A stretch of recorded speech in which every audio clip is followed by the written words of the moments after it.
Welcome back to our channel. आणि आज आहे वेनसडे. सो अवनीचा 1 वाजता डान्स क्लास आहे. तर आता मी बोंबील आणलेत, चांगले मॅग्नेट केले, फ्राय करते. एका साईडला कालवण फोडणी टाकलेलं आहे. सॉरी, तर ते पण झालेलं आहे, दाखवते. तर इकडे कालवण झालेलं आहे आणि इथं मच्छी फ्राय करणार आहे.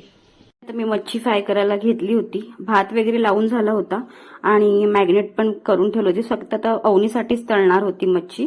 आणि नंतर मग आमच्यासाठी कारण तिचा 1चा क्लास होता, तिला जायचं होतं, त्यामुळे तिथे रेडी झालेलं आहे कालवण आणि मच्छी फ्राय. डब्बा रेडी झालेला आहे. भुर्जी आणि भाकरी, एकच भाकरी दिली तिला, ही अशीच भाकरी आवडते. आणि अंड्याची भुर्जी दिलेली आहे तिला. आणि आता मॅडम आता तयार होत आहेत जाण्यासाठी ना डान्स क्लासला. आपण भेटूया आता 9 वाजता डायरेक्ट. मी तुम्हाला डायरेक्ट 9 वाजता भेटणार आहे. तर चला, आता क्लासला जायचं. चल तयारी कर पटकन. तयारी झालेली आहे तिची. आणि आता मीच चालले तिला सोडायला डान्स क्लासला. माझीच ड्युटी आहे सोडायची, सो मलाच जावं लागणार. सो आता आम्हाला रिक्षा भेटलेली आहे. खूप एवढं ऊन आहे, बापरे, हालत खराब. अवनीला आता क्लासला सोडली आणि पप्पांना घेतली त्याच रिक्षामध्ये. आणि आम्ही आधार कार्ड अपडेट करण्यासाठी आलो होतो प्रभाग समितीमध्ये, कारण पप्पांचा मोबाईल नंबर पण अपडेट करायचा होता आणि आधार कार्ड ते म्हणाले दर 5 वर्षांनी अपडेट करायचा असतो. सो दोन्ही कामं आता झालेली आहेत आमची. नाही ते पप्पांचा नंबर लागायला जास्त गर्दी होती, त्याच्यामुळे लवकर झालं. सो आता मी जस्ट घरी आलेली आहे. आधार कार्ड लिंक करण्यासाठी गेली होती पप्पांनी खूप मोठा घोळ घालून ठेवला होता, त्यांना समजत नव्हतं. तर मग ते सगळं केलं आणि मग आता घरी आले. मी जेवायचे, अक्षय जेवायचे, अवनी जेवले आणि डान्स क्लासला गेली. आणि मग तुम्हाला सांगते पप्पांनी काय केलं. पप्पा हल्ली स्मार्टफोन यूज करायला 5-6 महिन्याचा, त्याच्यामुळे त्यांना एवढं कळत नाही. पुढे तुम्हाला सांगते मी की त्यांनी काय केलेलं आहे. पहिले आधी जेवते वगैरे, कारण खूप भूक लागली. 3 वाजायला आले. जेवून झाल्याच्या नंतर मग मी तुम्हाला सांगते. तोपर्यंत पहिले जेवते आणि मग तुम्हाला भेटते.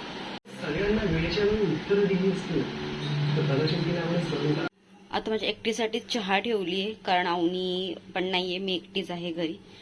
चहा वगैरे आता पिते. आणि कारण आता अवनी पण नाहीये, कोणीच घरात नाहीये. थोडीशी झोपली मी आणि आता उठली. आता सगळं आवरलेलं आहे म्हणजे, पण थोडासा विचार करते. तिकडचा कपाटाचा वरचा भाग आहे, टेबलावरचा भाग आहे, तो जरा स्वच्छ करते. सो बघू आता. कंटाळा येतो, एकटीच घरी आहे तर काहीच ऍक्टिव्हिटीज नाहीत, काहीच नाही. बघू. चहा पहिला तर मी इकडे बसलेली आहे. आणि ना मी हे सांगत होते ते सगळं रेकॉर्ड केलं होतं प्रॉपरली, बट काय झालं, आवाज येत नव्हता क्लिअरली. म्हणून मग मी त्याला म्हटलं की जाऊन ते व्हॉइस ओव्हरच देते. आणि मी हे बोलत होती की हा पाव आहे ना, मी सकाळी आणलेला आणि हा ना कडक पाव आहे, तो मला फार आवडतो. म्हणजे मी कधीतरी खाते, रोज नाही खात. अक्षय ओरडतो त्याच्यामुळे, त्याला नाही आवडत हा कडक पाव खाल्लेला. आणि मी तेच सगळं सांगत होती की लहानपणी पण खूप फेमस होता हा पाव, आणि आत्ताची टेस्ट आणि पहिल्याची टेस्ट खूप फरक आहे पावामध्ये, आणि खूप रेअरली भेटतो हा पाव. टेबल वरती एवढा पसारा इकडे आता आहे, आता सगळा व्यवस्थित क्लीन करते. किती पण क्लीन करा, तो शेवटी होतोच, बट ठीक आहे, आता परत क्लीन करून घेते. जर ना औषधांचा डब्बा आहे, पण त्यात औषधं सोडून ह्या सर्व गोष्टी ठेवून दिलेल्या आहेत. सो आता सगळ्यात पहिले हे आवरून घेते. चहा पिऊन झाल्याच्या नंतर मग आता मी फायनली टेबल साफ करायला घेतला. आणि सांगू का, हे ना रोज करावं लागतं. धूळ पण येते टेबलावरती आणि पसारा तर हा सारखाच असतो. आज जरी आवडलं तर तुम्ही 2 दिवसांनी बघाल तर परत तीच सिच्युएशन, 2 का 1 दिवसांनी जरी बघितलं तर परत तीच सिच्युएशन असते. सो आता मी काय केलं, जे गरजेचं होतं ना तेच ठेवलं. आणि जी औषधं म्हणजे जी एक्सपायरी डेट निघून गेली ती फेकून दिली.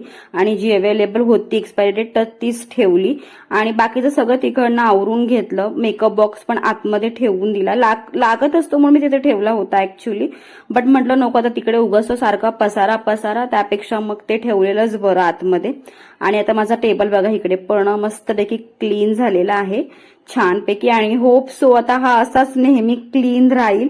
आणि आता इकडे खाली बघा किती म्हणजे हे सगळं फेकून दिलं मी, जेवढं होतं ते कचरा सगळा. त्यानंतर मग दिवाबत्ती केली छानपैकी, कारण दिवाबत्ती केलं खूप छान वाटतं. आणि हे आमचे स्वामी.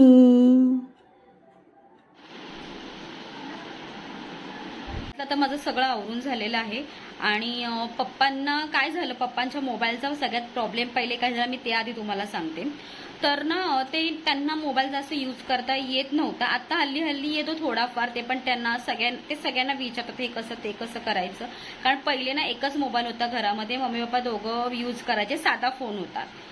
तर आता त्यांच्याकडे स्वतःचा सेपरेट फोन आहे आणि त्याच्यामध्ये 2 सिम कार्ड आहेत. एक जिओचं सिम कार्ड आहे आणि एक वोडाफोनचं सिम कार्ड आहे त्याच्यामध्ये. सो त्यांना आहे ना वोडाफोनवरून सारखे सारखे कॉल, ते दोन्ही मोबाईलला रिचार्ज करतात, असं नाही की नाही करत, पण त्यांना ना वोडाफोनच्या नंबरवरून सारखे कस्टमर केअरवरून कॉल येत होते की हे म्हणजे हा प्लॅन आहे, तुम्ही हा प्रीपेडचा पोस्टपेड करा, बिलिंगमध्ये हे कन्वर्ट करा, तुम्हाला चांगले बेनिफिट मिळतील, परत नेट जास्त मिळेल. नेटचं त्यांना खूप वेळ आहे, कारण ते काय करतात दिवसभर एकटेच घरी असतात, तर मग बातम्या गाणी ऐक, मोबाईलमध्ये काही ना काहीतरी त्यांचं चालू असतं, तर त्यांना नेट खूप हे असतो, म्हणजे पाहिजे असतो. वायफाय नाही आहे घरी त्या कारणाने. सो मग ते त्यांनी खूप काय काय काय चांगलं चांगलं सांगितलं, तर ते पप्पांना एवढं काही कळलं नाही. पप्पा हा चालेल चालेल, हा चालेल चालेल असं बोलले आणि त्यांना वाटलं की त्यांना चालेल म्हणून कन्वर्ट करायला चालेल, प्रीपेडचं पोस्टपेड करायला चालेल करून. मग ते बोलले आणि मग त्यांनी काय केलं, कस्टमर केअरवाल्यांनी की त्यांची रिक्वेस्ट एक्सेप्ट केली आणि त्यांना OTP पाठवला. तर त्यांना त्यातलं काहीही कळालं नाही आणि त्यांनी OTP वगैरे काही केलेलं नाही. OTP होते त्यांच्या मोबाईलमध्ये तसंच आहे, पण त्यांनी काय केलं की त्यांचा जो कार्ड आहे तो प्रीपेडचा पोस्टपेडमध्ये ट्रान्सफर केला आणि जो कार्ड होता तो बंद करून टाकला. त्यांचा जो मेन नंबर होता, वोडाफोनचा सगळ्यात जुना नंबर होता आणि जिओचा त्यांनी आता नवीन घेतला होता आणि वोडाफोनचा नंबर बंद झाला. तर 2 दिवसापूर्वी ते कॉल करतात तर कॉल लागत नाहीये. तर मम्मीचा मला फोन आला, अगं असं असं आहे. तर मी म्हटलं की रिचार्ज संपला असेल, कारण मी जेव्हा कॉल केला तर तो लागला. तर म्हटलं इनकमिंग तर चालू आहे, आउटगोईंग बंद आहे, तर मग कदाचित त्यांचा म्हणजे रिचार्ज संपला असेल तर रिचार्ज कर, नाही तर बघू आपण काय. तर मग नंतर मम्मी म्हणते ना अगं रिचार्ज त्यांनी आत्ताच केलाय. तर म्हटलं अच्छा ठीक आहे. मग म्हटलं तर मी बघते येऊन तिकडे. मग दुसऱ्या दिवशी आम्ही गेलो, दुसऱ्या दिवशी मला वाटतं त्याच दिवशी संध्याकाळी गेलो. तर ते त्या मेसेज बघितले मी, म्हटलं आता ह्यांनी काहीतरी प्रीपेड पोस्टपेडचा काहीतरी मेसेज होते, OTP OTP होता फोनमध्ये आणि कस्टमर केअरला कॉल करायला सांगत होते जेव्हा कॉल लावत होतो तेव्हा कस्टमर. मग दुसऱ्या दिवशी मग आम्ही कस्टमर केअरला गेलो, वोडाफोनच्या कस्टमर केअरमध्ये गेलो. तर मग तिकडे त्यांनी आम्हाला सांगितलं की असं असं झालंय की तुमचा जो हा प्रीपेड प्लॅन आहे तो पोस्टपेडमध्ये झालेला कन्वर्ट आहे, त्याच्यामुळे हा फोन नंबर बंद करण्यात आलेला आहे. जर तुम्हाला हा फोन चालू करायचा असेल, म्हणजे नंबर चालू करायचा असेल, तर 300 रुपये चार्जेस आहेत, ते पण 2 दिवस लागणार तो नंबर चालू व्हायला आणि 4 महिने लागणार पोस्टपेड सिम कार्ड म्हणजे पोस्टपेडवरून प्रीपेडमध्ये कन्वर्ट व्हायला. म्हटलं बापरे एवढे दिवस लागणार. आणि मग म्हटलं बिलिंग कार्ड, म्हटलं आम्हाला नको आहे बिलिंग, कारण ते सांगताना एक सतत आणि बिल मला माहिती आहे भरपूर सारं येतं आणि हे नेट खूप यूज करतात, दिवसभर यूज करत असतात, अधूनमधून तर चालूच असतं. म्हटलं नको, काही गरज नाही. म्हटलं ठीक आहे बंद करा म्हटलं. मग त्यांनी आम्ही तो कार्ड बंद करून टाकला आणि पप्पांना म्हटलं की असे कॉल आले तर तुम्ही त्या कॉलला उत्तर देऊ नका, म्हणजे उचलू नका. त्यांना सांगा, सरळ बोलायचं की नाही आम्हाला नको आहे करून. मग सांगायचं उद्दिष्ट हेच या व्हिडिओ मार्फत की तुम्हाला पण तुमच्या घरामध्ये जर कोणी असेल तर त्यांना म्हणजे समजत नसेल, कारण प्रत्येकाचे आई वडील म्हणजे आपल्या जनरेशनच्या अगोदरचे म्हणजे आपले जे आई वडील आहेत त्यांना एवढं नॉलेज नाही. आता हे स्मार्टफोन आणि या सगळ्या गोष्टी आलेल्या आहेत. माझ्या मम्मीला तर फक्त फोन उचलायचा आणि ठेवायचा येतो आणि आता तर थोडं थोडं व्हॉट्सअप बघायला ते पण ते दाखवलंय, म्हणजे मी सांगितलंय म्हणते ते तेवढं तिला येतं, नंतर तिला त्याच्यातलं पण काही येत नव्हतं स्टार्टिंगला. पप्पांना तर स्ट्रिक्टली सांगितले कोणीही फोन केलं तर सरळ सांगायचं नाही. मग त्यासाठी किती झंझटमारी करायला लागली. मग आता त्यांना तो जो नंबर होता वोडाफोनचा तो बँकेमध्ये होता, तर मग तो बँकेत चेंज करायचा होता. मोबाईल नंबर आधार कार्डला लिंक करतो, तिकडे गेलो, खूप झंझटमारी करायला लागली. आता ते आज आधार कार्ड आणि मोबाईल नंबर नवीन मला लिंक केलाय आणि मग त्याच्यानंतर मग तो 8 दिवसानंतर लिंक होणार आणि मग नंतर बँकेत जाऊन तो मोबाईल नंबर चेंज होणार.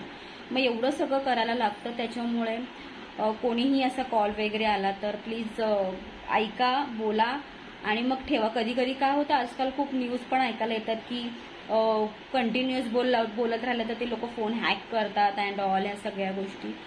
तर त्याच्यामुळे सांगायचं होतं की पप्पांचं असं झाला होता प्रॉब्लेम, तो आता सॉर्ट आऊट केलेला आहे मी आजच जाऊन आधार कार्डच्या ऑफिसमध्ये वगैरे. आता बघू 8 दिवसानंतर मग ते चेंज होणार, मग जो बँकेमध्ये नंबर दिला आहे तो हे होणार आहे. म्हणजे अपडेट होणार आहे. सो चला आता सगळं झालं, आता संध्याकाळच्या जेवणाची तयारी. म्हणजे आता 7 वाजले, थोडा वेळ जाते सलूनमध्ये बसते, बघते अक्षय काय करतोय आणि मग जेवणाची तयारी. मग 9 वाजता अवनी सुटेल तर ती आईकडे जाणार आहे आज. मग नंतर रात्री तिला 10:30-11 दरम्यान मग अक्षय घेऊन येईल. सो आता हा व्हिडिओ मी आता इथेच एंड करते. जर हा व्हिडिओ तुम्हाला आवडला असेल तर व्हिडिओला लाईक, शेअर आणि सबस्क्राईब नक्की करा. प्लीज, सबस्क्रायबर वाढत नाही आहेत, वॉच टाईम वाढत नाही आणि खूप दिवसानंतर मी हा व्हिडिओ बनवलेला आहे. ट्राय करेन रोज व्हिडिओ बनवायला, पण कंटेंट पण पाहिजे. तेच बघून लोक कंटाळतात. आणि कसं आहे ना, मराठी माणूस लवकर पुढे जात नाही असं म्हणतात. खूप कमी असं म्हणजे होतं की व्हिडिओ व्हायरल होते. ठीक आहे, असो, मी प्रयत्न करते. आज ना उद्या नक्की होईल. आणि जर खरंच तुम्हाला व्हिडिओ आवडत असेल तर नक्की एक लाईक करू शकता, बिकॉज लाईकला कोणतेही पैसे लागत नाही आणि सबस्क्राईब करायला सुद्धा कोणतेही पैसे लागत नाही. सो आता आपण नेक्स्ट व्हिडिओमध्ये भेटूया. तोपर्यंत बाय. सगळ्यांना श्री स्वामी समर्थ. बाय.